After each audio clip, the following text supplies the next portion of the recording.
Hi, welcome back. Homer still rocks, and I still think we should have a pipe organ. And so we're going to talk about that for a few more minutes, and then I'm going to get out of here.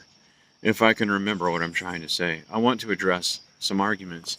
And this shirt and the video I made while wearing it years and years and years ago um, about why St. George should have a pipe organ and not an electronic organ.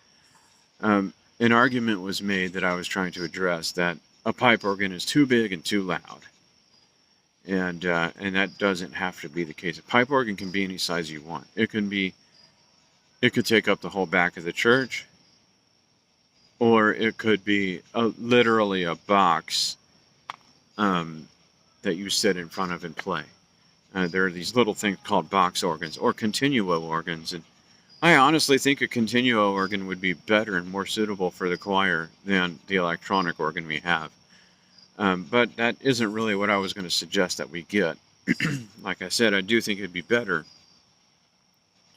but I don't think it is actually the ideal for what we should get. And I do want to suggest a specific size of organ and configuration that I think would work really well. I'm playing with my car keys that I have hanging over here. Anyway, getting distracted. I think that this is kind of electronic organ propaganda, because I actually did talk to that snake that sold St. George that bill of goods. And she did say something about how pipe organs take up so much space and they're too big and too loud. And, yeah, if we had the organ at Saint Sulpice, which, by the way, let me look that up real quick. A very awesome organ, by the way.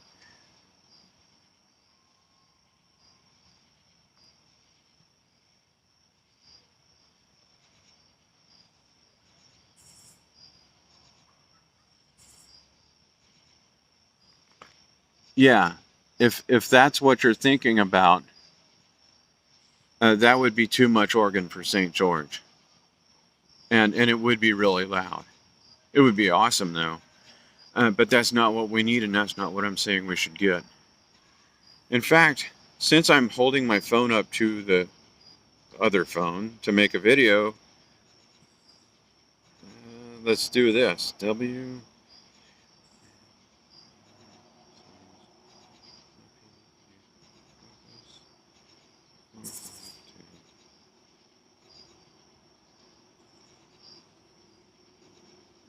This is the organ I think we should get. It's unfortunately not available any longer. I don't know if the camera will focus on that or not. W. Zimmer & Sons, Opus 452.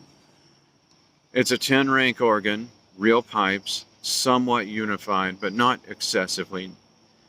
And that organ is compact enough that it could be made to fit in the back of the choir loft at St. George and not take up space that people are using.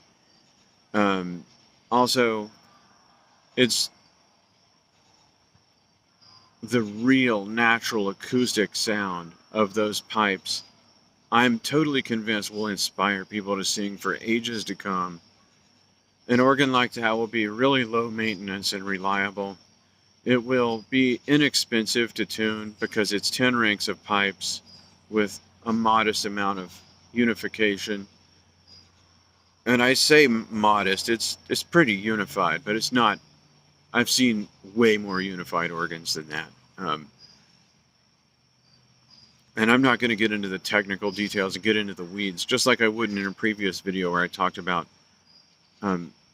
technical jargon and restoring antique electronics, which is what the organ in St. George is. And yes, it could be done, but it's not feasible or practical.